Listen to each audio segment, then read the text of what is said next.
And welcome back to Dakota News Now. We are very fortunate to be joined this evening by South Dakota Congressman Dusty Johnson. We always appreciate when you're able to make time for us, so thank you for coming in. Thanks for having me. One of the big stories of today, and we talked a little bit before we got going here, was what happened at the White House today with the President and the Vice President and the President of Ukraine, Volodymyr Zelensky. Reaction is just all over the place. The President, Vice President calling him ungrateful. It's the type of political blowout that you don't typically see happen in front of cameras at the White House. So that's what a lot of people are talking about. I do want to ask you some questions about Ukraine. In the last couple of weeks, the President has said repeatedly that the aggressor in the Russia-Ukraine war was Ukraine. History shows it is Russia. What do you believe on that? Why is he saying that? Well, Russia was the invader. I mean, Vladimir Putin is a thug and he's a tyrant. I mean, I do think sometimes people take President Trump very literally. He is a negotiator. Sometimes he's trying to nudge somebody in a particular direction. And so I don't know exactly what he's trying to, I mean, I talk to President Trump with some frequency. I have not talked to him about Ukraine. I don't know exactly where his head was at, but I think we're going to get to a good spot. I think most people understand that Russia was the aggressor here. I think most people understand that a lasting peace is clearly in everyone's best interest. Is Russia-Ukraine war a front burner issue in the House right now? I think people know it's a real issue, but I think it is taking a backseat to the very real domestic issues we face. I mean, we're $2 trillion upside down every single year in spending. Yeah. This is an opportunity we have to address that. I think that's the front burner issue. You mentioned his... And the southern border, although we've made such progress in that in the last 35 days, not that we're giving up, but Brian, that is always a front burner issue. Sure, oh sure, you bet. I want to ask you another question about Ukraine here. You mentioned his negotiating skills and how he uses his statements to maybe push or nudge one way or another. One of the things that he is saying as well is that the United States has spent $350 billion in direct aid to Ukraine throughout this entire war. His own Defense Department says it's $183 billion. Why do you think he's inflating that number?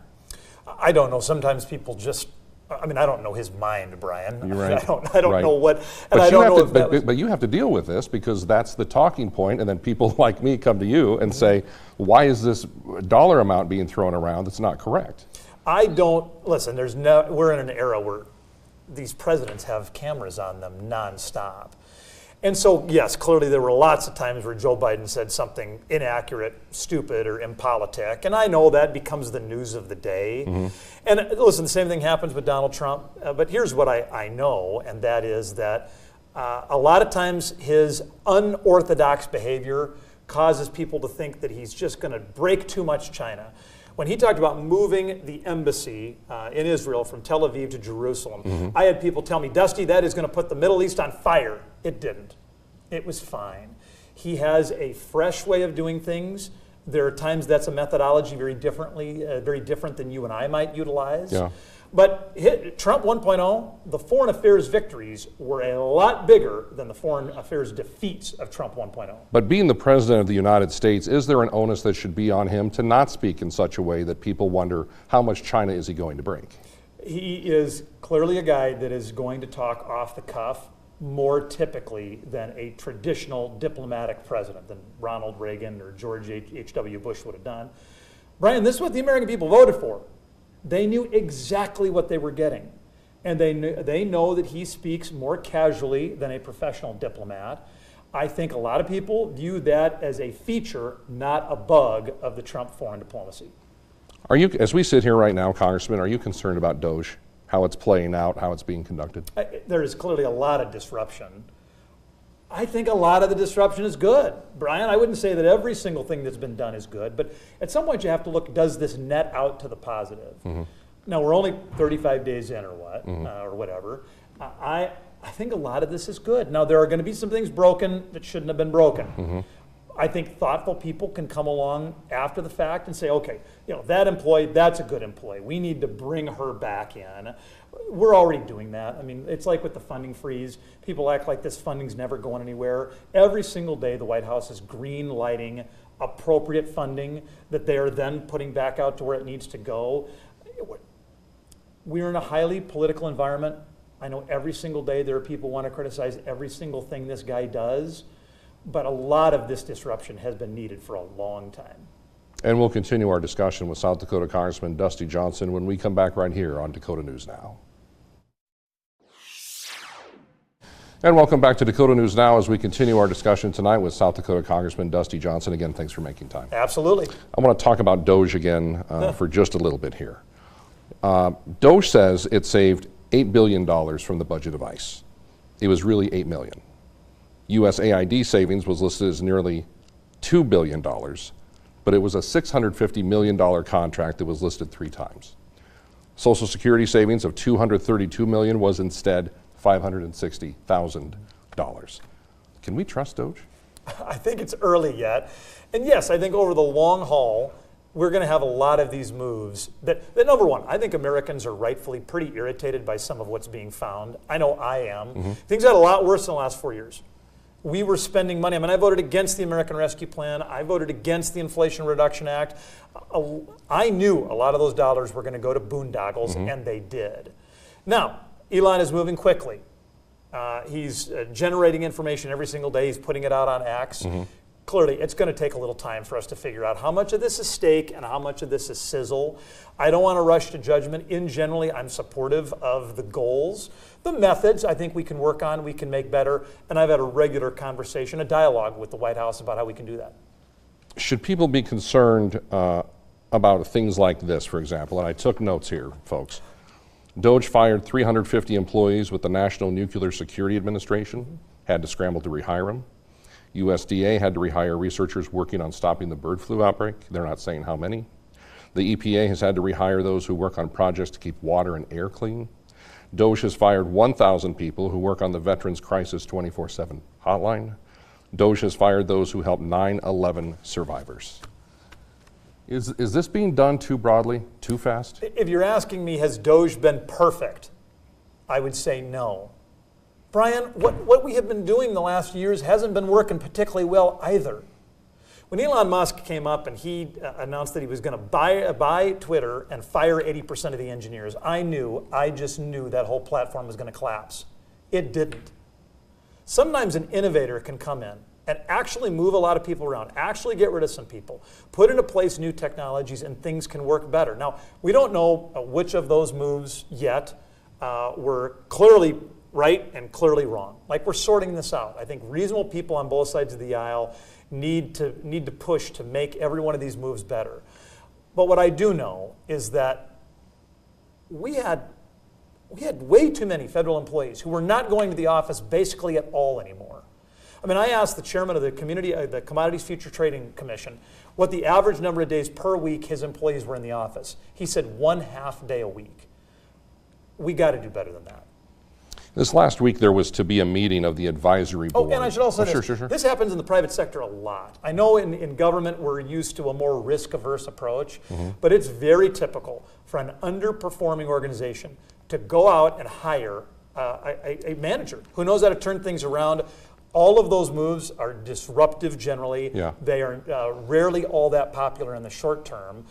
I know this is unusual for government, but in the private sector, when I was in the private sector, this stuff happened all the time. But is it fair to broad brush get rid of probationary employees as a cost-cutting measure and to list the reason for their dismissal as being underperformance just across the board? Because those people then have to try to go get another job. And what that potential new employer will see is, well, your last job, they said you underperformed, and it was for the government. That is not how I would have written that letter. I'm not a big fan of that letter. I think they needed to do it differently, not only for the reasons you mentioned, but oh my gosh, these are human beings. We should treat them with respect. Yeah. If they were bad at their job, yes, they should be fired. Some probationary employees, there can be cost-cutting measures, furloughs, or it can be a legitimate management practice. I would not have put that in the letter, unless it was true. Right. This last week, there was to be a meeting of the advisory committee that decides which flu strains will be included in next year's flu vaccine. That meeting was canceled, no explanation why.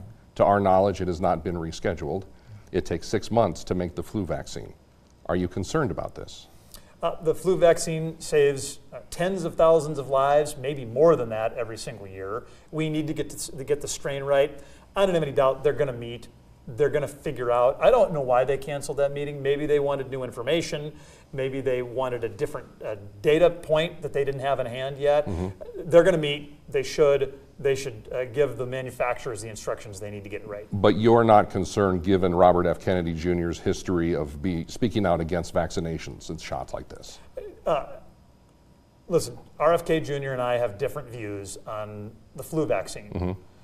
I think for people particularly who are not in good health, it is an incredibly powerful tool. And I didn't watch a lot of the confirmation hearings, Brian, but it seemed as though he acknowledged a fair amount of the important science behind vaccines. Big question here that probably will be a quick answer from you. Okay. You know, this last week, you guys voted to approve a budget measure that means to cut $880 billion from the overall federal budget. Democrats worry the cuts will be made to Medicaid. Now, the word Medicaid isn't mentioned in this bill once. Republicans deny there will be Medicaid cuts. But Republican-friendly Forbes has done a financial analysis, and they say cuts to Medicaid and SNAP would have to be on the table to achieve this large of a cut. Are you willing to cut Medicaid and SNAP if it comes down to it? See, but this is the semantics game that my colleagues on the aisle, on the other side of the aisle, drag us into. So let's look at SNAP. $230 billion is the target number for SNAP. I think we need to get there. That doesn't mean that a single dollar will be pulled away from the food benefit of any American. Instead, just closing the loopholes that states use to ignore the federal work requirements for able-bodied young people on food stamps. Just closing that loophole saves $50 billion. It doesn't take food stamps away from an old lady.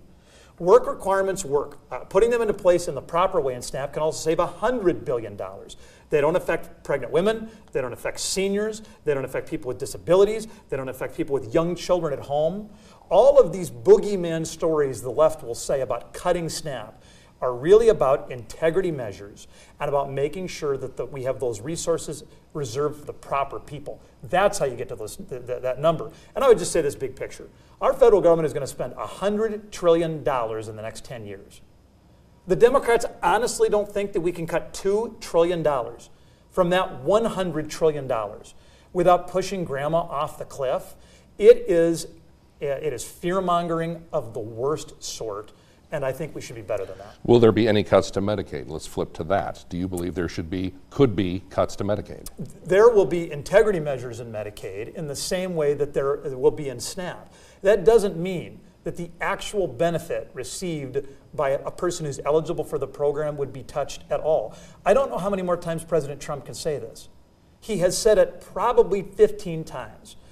He says something one time and that's maybe not quite right, and then everybody gets whipped into a thick lather about it. He says with clarity 15 times in 10 days that we are not going to cut those benefits on SNAP or Medicare, and apparently nobody pays any attention to that.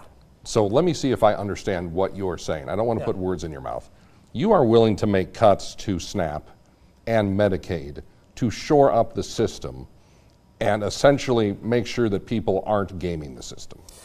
Yeah, I'm going to give you an example. 4 years ago, the amount of overpayments in the SNAP program were $6 billion. Now, the last year of the Biden administration, it was $10 billion a year.